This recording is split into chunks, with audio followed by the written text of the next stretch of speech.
Yo, what's going on, everybody? Welcome into another episode of Mets Daily on the Fan Arts Network. John Saponaro here with you today and every day to talk about our New York Mets. And of course, before we get started, a quick shout out goes to our friends over at Kalshi for sponsoring the video. For a limited time, use the code FANARCHBASEBALL on the Kalshi app to get $10 when you trade 10. I'm not going to lie to you guys. This is probably the most frustrated I have been. This is probably going to be the most difficult episode for me to record in the short amount of time that I've been doing Mets Daily because of what I asked of the Mets and what I asked of all of you, the viewers, and what I said I wanted on day one of hosting Mets Daily. And I will go back to it here again. That was allowing the month of June to play out, allowing the month of June to matter, and staving off conversations about selling players and building for the future and what's next and firing this person and moving on from that person and this player opting out. I just wanted 1 month of more good baseball than bad, maybe a little bit more winning, if that's not too much to ask for, than losing. And to do it while playing well, to do it while playing competently, to do it while showing a representative effort of what a team owned by Steve Cohen, what a team run by David Stearns, what a team in New York with this payroll and these expectations and some of these players should be doing. But we haven't gotten that. And I don't even need to go back to the beginning of the season. By and large, we haven't gotten it since I asked for it on June 1st, on day one of my hosting Mets Daily. And it is so frustrating because I'm here every day talking about this team. You're here every day watching and listening because you care about this team. Hopefully you also care a little bit about my opinions, which is why you're here, and I appreciate that. I do. But they're not holding up their end of the bargain. It's been 16 days, 17 now, since I've asked for that. And in that time, there's been blips, there's been whispers of success, of maybe, of hope. There's been glimmers.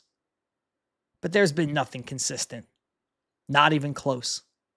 And last night's game was another step in the wrong direction. The Mets lose to the Cincinnati Reds again, which means the Mets drop the series to the Cincinnati Reds again. The Mets drop the season series to the Cincinnati Reds again, dating back to last year. And of course, that was the difference in the Mets making the playoffs or not. Their ability to beat the Cincinnati Reds. They squandered the goodwill of a good series win against a good team in the Atlanta Braves over the weekend. Again. They failed to beat a beatable team. Again. They failed to take advantage of a team that is ahead of them in the standings. Again. And that's been the story of the Mets season from start to finish. The word is again. Because every time they look like they're going to get up, they lay back down again. Every time they win, they lose again. Every time they hit, they don't hit again. Whenever they pitch, they don't pitch again. So I don't know what else to say about this team because it feels like Groundhog Day. It feels like the same situation repeated over and over again. And I don't want to talk about selling players. I don't want to talk about 2027. I don't want to talk about trades. I don't want to talk about that yet. That's why I asked you on June 1st to bear with me. And I know I've said it. I said it that day, and I've said it since, that if the Mets don't hold up their end of the bargain like they're not, that 30-day window shrinks, because with every loss, that window gets a little smaller. And now we are halfway through the month. And this is as frustrated as I've been in the couple weeks that I've been doing this show, because I have nothing else to hang my hat on. And we have a show where there's some good. Maybe we have 2 shows in a row. That doesn't happen often, where there's good. But then we have 2, 3, 4 shows in a row. Bad, bad, bad. So I feel like a broken record. I don't want to talk about selling. I don't want to talk about moving on. I don't want to talk about 2027, but eventually I'm going to run out of things to say for 2026. The same way the Mets have run out of answers in 2026. And a big part of the loss today was Kodai Senga. We talked about him on the show yesterday. Kodai Senga comes up from the minors, takes Christian Scott's spot in the rotation. I said I didn't like it. I understood why they did it. They don't really have anywhere else to go. They came into the season thinking they had so much depth. You could never have too much starting pitching, and they didn't have enough. And some of that is just bad luck. I understand that. I'm not going to put all of that on the Mets. Some of that is bad luck with injuries. Some of that is maybe thinking that guys can't possibly be this ineffective. I'm not saying if you're in a major league front office that you aren't supposed to kind of read the tea leaves and figure out whether or not guys are going to be good for you. I know that's part of their job. I'm not making excuses for the guys in the front office. But did you think that Kodai Senga would have a 9 ERA? Did you think that David Peterson would be unpitchable? To be fair, these are pitchers I don't even like, and I haven't liked. But I didn't think they'd be this bad. So some of that is just unfortunate. But they have to go back to the well with Kodai Senga, and almost on cue, he gives up the game. Now, again, to be fair, this game is more on the offense, and we'll talk about them in the next segment. But Kodai Senga laughably starts this game in the most predictable fashion possible. Long at bat, walk. Then a quick 5-pitch walk. 2 men on, nobody out. Sal Stewart up, and he's got to throw a fastball. He throws it down the middle. Stewart's sitting on it. He times it. He hits it into outer space. That's the game, basically, right there. And you've just seen this before with Kodai Senga. The velocity was good, at least to start the game. He got tired, for sure. And I guess from another perspective, you could say that he settled in, but it was too little, too late. And it doesn't matter. Not with him. Not now. Not at this point. But he's hitting 97 in the first inning. That's plenty for him. But he can't get anything else over. None of the breaking pitches, the ghost fork, everything is a mess. Non-competitive pitch after non-competitive pitch. Out of the strike zone, out of the strike zone, out of the strike zone. It just doesn't matter what the velocity is. The major league hitters are going to hit it. And they did. And he finishes with a line, 4 innings pitched, only 2 hits, but both of them were home runs. 4 walks, which is awful. The 4 runs we know. And in those 4 innings, he throws 82 pitches, 46 of them for strikes. Basically half are strikes. And that's just not good enough, obviously. It's just so frustrating to watch. And now, after the game, Carlos Mendoza comes out and says Senga's probably going to get another start. He's probably going to stay in the rotation, which is not anything anybody wants to hear. But again, where else are they going to go? They have nowhere else to go. They're going to lean on the fact that after, the first inning or whatever, he settled in a little bit and he didn't, he got some outs. Maybe that would be encouraging if it was a different pitcher at a different time in a different season. Do you know what I'm saying? If this was a guy who you could bank on coming off of an injury and the Mets aren't, you know, suffering a 12-game losing streak and way under 500 and have one of the worst records in the sport, you could sit there and you go, you know what? They're getting this guy back. He's bankable. First start, not great, but encouraging. Stuff you can look towards. He tired. He's building back up. After the first inning that blew up in his face, he settled in. You could say that about a different pitcher in a different situation, in a different season. You can't say it about Kodai Senga. Not in 2026. Not after the start to this year. Not after last year. You can't say it about the Mets. The Mets need more. There is no room for error. We've talked about it in terms of wins and losses and the record and not being able to dig themselves out, not having the time to dig themselves out of this hole, but it's true of these individual players too. The Mets don't have time to wait around for Kodai Senga to maybe be good again, which, by the way, I'm not sure he can ever even do. So it's another lost game. It's another wasted opportunity. It's another start wasted on Kodai Senga. And it's another loss. Another series loss. Another game down.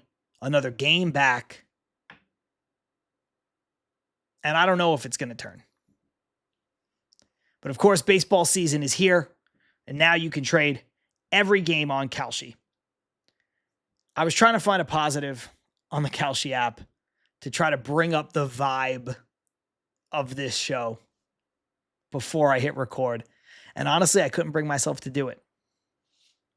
I found one that's good value about our New York Mets, but it's not positive. If you want to play the long game, you're mad at the New York Mets. You don't think the Mets are going anywhere. Well, the New York Mets finishing the season with the worst record in baseball is at 8%, is trading at 5 cents a share. Now, there are teams with a worse record than the New York Mets. There's several. The Colorado Rockies, the Boston Red Sox, Kansas City Royals, San Francisco Giants, and the Detroit Tigers all have a worse record than the New York Mets right now. But it's not that much worse. The New York Mets are within shouting distance of these teams. Now look, full disclosure. Do I think the New York Mets, even this terrible version of the New York Mets, is the worst team in baseball? I'm not sure I do. I don't think they'll finish record-wise as the worst team in baseball. But at 5 cents a share right now on the Kalshi app, might be worthwhile because I don't think it's impossible. Mets might be an injury or two away from being in the basement in Major League Baseball. So I don't know how likely it is. They'd have to get by 5 other teams to do it. And I don't even know if I'd feel comfortable. I know I wouldn't feel comfortable rooting for it, but I don't know if you would feel comfortable rooting for it. But again, at 8%, 5 cents a share, might be worth thinking about. Let's put it that way. On Kalshi, you're trading against peers in a live market, meaning there is no house. And as the probability changes, you can buy in and out of your position. You already know, for a limited time, use the code FANARCHBASEBALL on the Kalshi app to get $10 when you trade 10 Kalshi. Trade on anything. Must be 18 and older. Restrictions and eligibility requirements apply. Event contract trading involves risks and may not be suitable for all investors. Prices, values, and available markets may differ from those mentioned. For more information, see kalshi.com/regulatory. The main culprit of why this game was so bad, the main culprit of why the Mets season has been so abysmal, despite the fact that the starting pitching has taken a massive hit over the last couple weeks, has been the offense. The offense has been the story all season, or the lack thereof. And the offense has been the story not only last night, but in this series. absolutely horrible performances across the board, save for Bo Bichette. Bo Bichette finally looks like himself fully. I know there were glimpses over the course of the season to this point where you're like, is he back? He'd have a good game or two. Is he back? And then he'd kind of fall back into some bad habits and bad luck and bad play. But now it looks like Bo Bichette is the Bo Bichette that we thought we were getting. And that's great. Will it be too little too late? I don't know. But individually, it's great. He's been terrific for like 2 weeks now. But everybody else has been really, really bad. And I just want to point out a couple of things that are just abysmal. Through the first half of last night's game, so taking into account all of Monday and half of Tuesday, the Mets had the bases loaded 5 times in the first 13 innings of that series. If I just said that to you presented without additional context, you would think that the Mets are probably dominating the series to that point, wouldn't you? As a baseball fan, if I just said, hey, first game and a half, the Mets have loaded the bases 5 times. You hear that as a baseball fan, you're like, wow, it's a lot of traffic. Mets gotta be winning this series, right? Mets gotta be doing well. Well, what if I told you instead of not only winning the series, but the Mets were losing in both of those games? They lost one. They were in the midst of losing the second one that they would go on to eventually lose. And oh, by the way, in those bases loaded situations, they scored exactly 0 runs. Only the New York Mets. That is a stat that I'm not sure in the history of baseball. It's been around a long time. I'm sure teams have done that. But feels like something only the Mets could do. And if you've been a Mets fan long enough, you know exactly what I'm talking about. Mets left 23 runners on base and have scored a total of 3 runs in the series. Left 23 on base, scored only 3 runs. That is a level of offensive ineptitude that is so jarring, it's almost impressive. And if you go back to Monday night's game, you say, well, it was Chase Burns out there. And Chase Burns is a good, young, electric arm. Chase Burns was excellent against the Mets a couple weeks ago at Citi Field. We talked about it on this show in this series preview. We talked about it on yesterday's show after it happened. That he was out there, and despite the fact that the Mets were getting traffic, he has a really good arm. He locked him down. I was worried that he would. He did it again. There's no Chase Burns excuse for Tuesday night. Brady Singer is not good. Brady Singer has not been good. Brady Singer was getting strikeouts on 91-mile-an-hour fastballs. Brady Singer came into that game getting demolished by left-handed pitching. The Mets ran out every left-handed hitter they had. They went with an all right-handed bench. Didn't matter. Couldn't hit Brady Singer when it mattered. Then he comes out of the game after just 5 innings. And you get into that Cincinnati Reds bullpen, which is awful. They've got some talent, but a lot of their big guys are hurt right now. So what you're dealing with is people filling in for people who are filling in for people. Mets can't hit them either. You get a lucky swing from Mark Vientos, and I'm going to call it that. I can't give Mark Vientos any credit for his 2-run home run. Who cares? The guy's basically become a useless player. I'm sure he'll post about his big home run on his Instagram, if he hasn't already, after the Mets lose another game in another series and bury themselves deeper. So I don't care about Mark Vientos hitting a home run. I really don't. But this offensive ineptitude is staggering. I cannot believe that this team is this bad at driving in runs. And some of those bases loaded situations that we're talking about, less than 2 outs. Not all of them. I believe 3 of them were with less than 2 outs? You can't knock in a run with a sac fly. You can't knock in a run with a ground out that's not a double play. No bloop hit, no accident, no nothing. No nothing should be the nickname of the Mets offense. No, comma, nothing. Because that's what they do. They show up small each and every single time.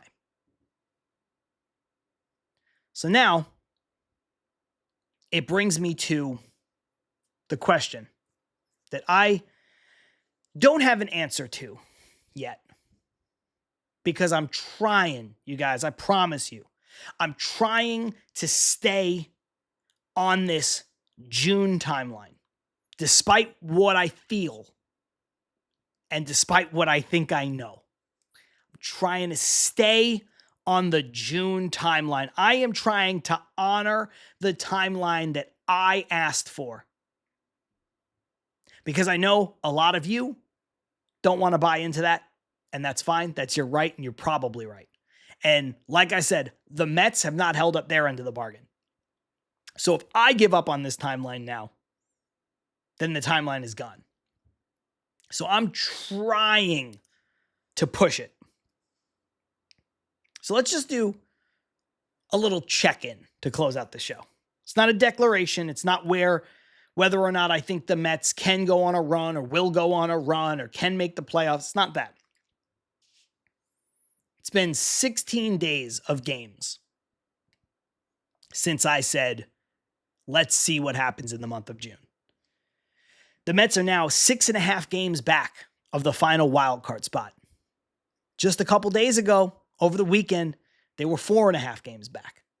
So I know 6.5 doesn't seem like all that much with all this baseball to play, but they've already lost 2 games in the standings just while we were sleeping, basically. They are only ahead right now of the San Francisco Giants and the Colorado Rockies, 2 of the indisputably worst teams in baseball. The Colorado Rockies weren't expected to be good. They don't really have much in the way of good players anyway. They've been bad for a couple of years now. San Francisco Giants, pretty disappointing. They have a team that can't get out of its own way. It's got some star players that can't figure it out.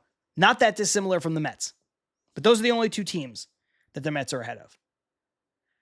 Forget about the teams that the Mets are ahead of, though. What about the teams that are ahead of the Mets? It doesn't look good. The Cincinnati Reds. We spent all day talking about them. Yesterday, too. Tomorrow as well. But the Cincinnati Reds, they've got the tiebreaker over the Mets in head-to-head competition. Season series is over, regardless of what the Mets do in today's game. The Reds already have won the season series. Therefore, tiebreaker, sewn up, done. That's a team that's ahead of the Mets. So if they finish with the same record, and it's one team gets in like last year, it'll be the Cincinnati Reds getting in, and the Mets will be going home. So the Mets already blew that chance. What about the St. Louis Cardinals? They're holding down a playoff spot right now. Well, sorry to tell you, Mets fans, they also own the season series head-to-head tiebreaker against the Mets. So that one is already done too. But what if the St. Louis Cardinals, they fall back to the pack and they've been surprisingly good and they shouldn't be this good? Well, if they slip back and they slip all the way back to the New York Mets and the New York Mets climb all the way up on the ladder and catch them, it won't matter because the St. Louis Cardinals have the tiebreaker. What about the Arizona Diamondbacks? You guessed it. They have the tiebreaker over the Mets too. Those are 3 teams that aren't really that good. Those are 3 teams that, in the expanded playoff format with the 3rd wild card, you could see them getting in. But those are 3 teams that, heading into the season, you'd say, the Mets are better than those 3 teams. So now if the Mets prove to be better than those 3 teams, they have to be significantly better than those 3 teams. They have to catch those teams and then get at least one more win than those teams. Because if they finish tied with the Diamondbacks, the Cardinals, or the Reds, too bad, so sad for the New York Mets on the outside looking in. Then you just look at some of the other teams the Mets still have to play against, still have games left. You got the Chicago Cubs. The Mets have a 4-game set coming up against Chicago. But the 3-game series the Mets played against Chicago already, Mets got swept. Not looking so good right there for the season series. And that's a team that lost 10 games in a row. Mets lost 12 games in a row. The Cubs lost 10 games in a row. But if they don't get out of their own way and the Mets are able to catch them, so far they've got a big advantage because they've got 3 wins to the Mets 0 in head-to-head competition. Speaking of 10-game losing streaks, what about the Philadelphia Phillies? Well, they just hit 40 wins. They're sitting firmly in a playoff spot. They're 40-33. Mets haven't played the Phillies yet. The Mets will play the Phillies this week for the first time, and then they'll play them again next week. So none of that book has been written yet, but they have 40 wins. The Mets may not get to 40 wins until July 15th at this rate. And then you got the Washington Nationals. The Nationals aren't a good team. They're a good offense. Mets have seen them a couple times. Mets have gotten some wins. Nationals have gotten some wins. They're sitting in the final wild card spot right now. Do they hold on to it? I don't think so, but maybe they do. But that's another team. They've got 39 wins already. And the Washington Nationals are one of those teams that have played the Mets tough for their entire existence. So what makes you think this wonderful year of 2026 is going to be any different? So this is not a declaration. This is not the Mets are dead. This is not, hang on, you guys, hang on, the Mets aren't dead. It's neither one of those things. It's just a simple check-in with where the Mets are 16, going on 17 days into this endeavor that I asked them to do, which is make June count. And so far, they've made June count in the wrong direction. 6.5 games back, already losing the season series to 3 teams ahead of them. Not looking good with another 3 teams that are ahead of them. You don't have to be a genius to do that math. The Mets are in a bad way. If we break on this show for the weekend, we come back on Monday like we do every week, there is a chance that the New York Mets season is effectively over come next Monday. And what a sad, sad state of affairs that would be. That's going to do it for this episode of Mets Daily. I'm sorry to be such a bummer today, but it's how I feel. It's how they're playing. And I told you on day one, I'd never lie to you about that. If you haven't already, subscribe to the channel. We're sitting at just over 4,000 subscribers. We'd love to get to 5,000. And even more importantly than that, we would love for you to be a part of it. Until next time, I'm John Saponaro. See you tomorrow.